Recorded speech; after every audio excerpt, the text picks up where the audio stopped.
Hello everyone. Today in this video we'll be discussing about Python functions.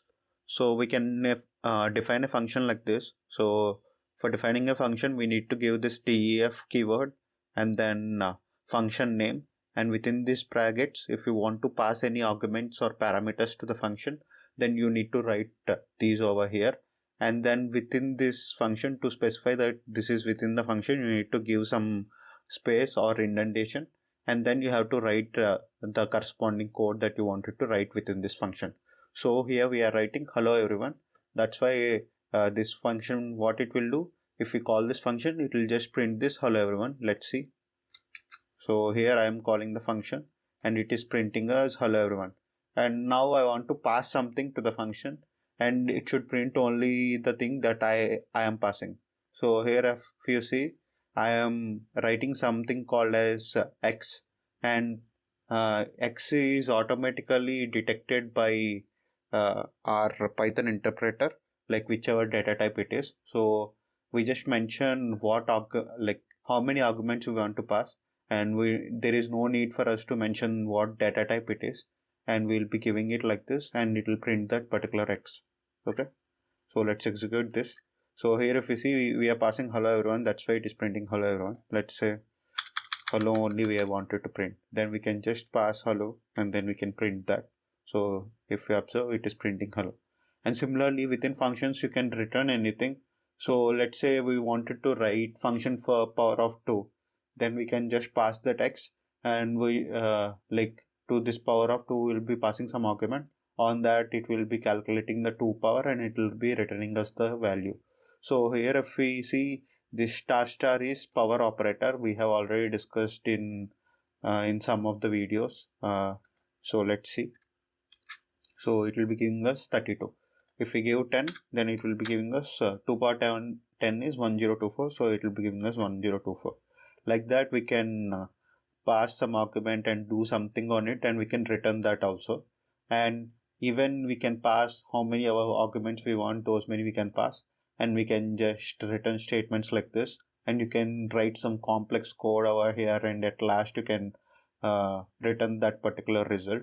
So to show samples, I am showing it like this. So I am passing here two arguments x and y, and I am returning its multiplication. Okay, so this will also work like this. And there is something called as docstring. If we write at the starting of the any function like this, so you can use help on this multiply. So let's execute this and see. So this is the same function, and here if you observe, I am giving directly z equal to 1. That means if you are not passing any value for z, then it will be taken as like by default this 1 will be taken as the value.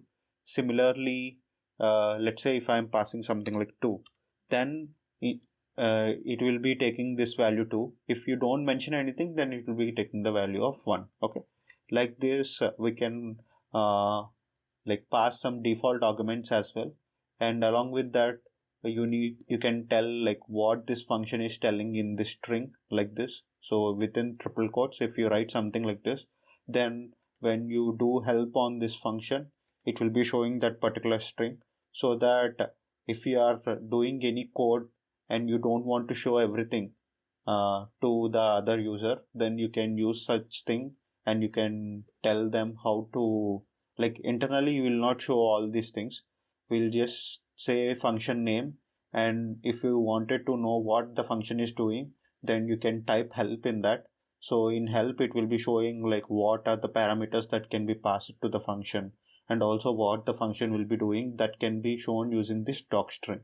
Okay, like this uh, we can use this docstring, and also we can access the docstring like this underscore underscore doc underscore underscore. So function name dot this, if we give, it will be giving us the particular string that we are giving over here. Okay, I hope you understood what is docstring and all. And similarly, let's say I wanted to replicate print, and using this function. So there are two things in functions we can pass, that is arguments and keywords. Arguments are the ones, let's say you don't know how many parameters you wanted to pass to like you don't exactly know how many parameters you will be passing, then you can directly use this star arguments. And like here we will be passing z equal to 1 na?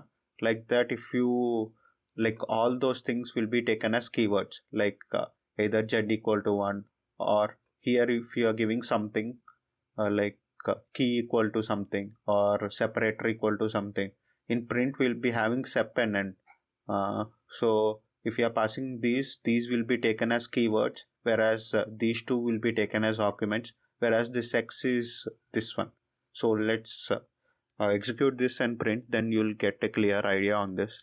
So here if you see, we are passing to this printf function, we are passing all these values, and this 20 is taken as x value, and remaining two values are taken as arguments. Even if you pass three values, it will be taking all those three as arguments.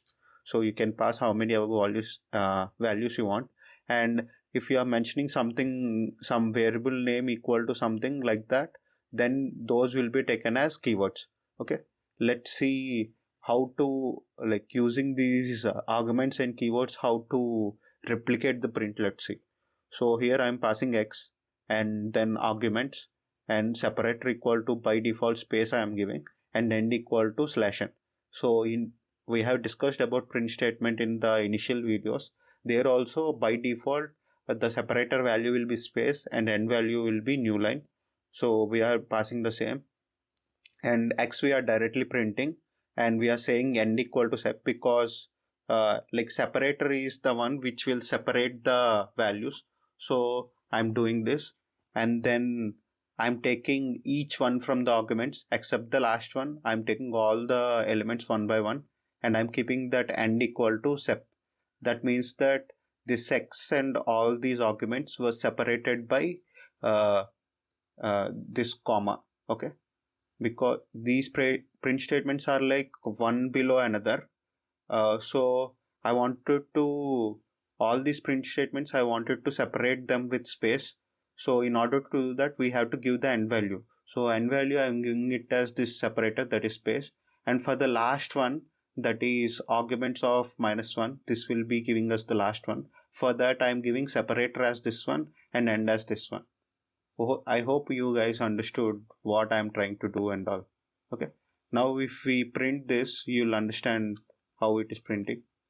So here if we observe, like to this printer, I am passing this, and sorry, I didn't execute this one. That's why it's working like this. So after executing this, if I do this, so here I'm saying separator equal to slash n and end equal to space. That's why these are printed one below another, whereas these 10, 11, 12, 13 are printed using space, because here end equal to space. That's why after 9 immediately this 10 got started, and by default we said the separator value is space. That's why these values will be given.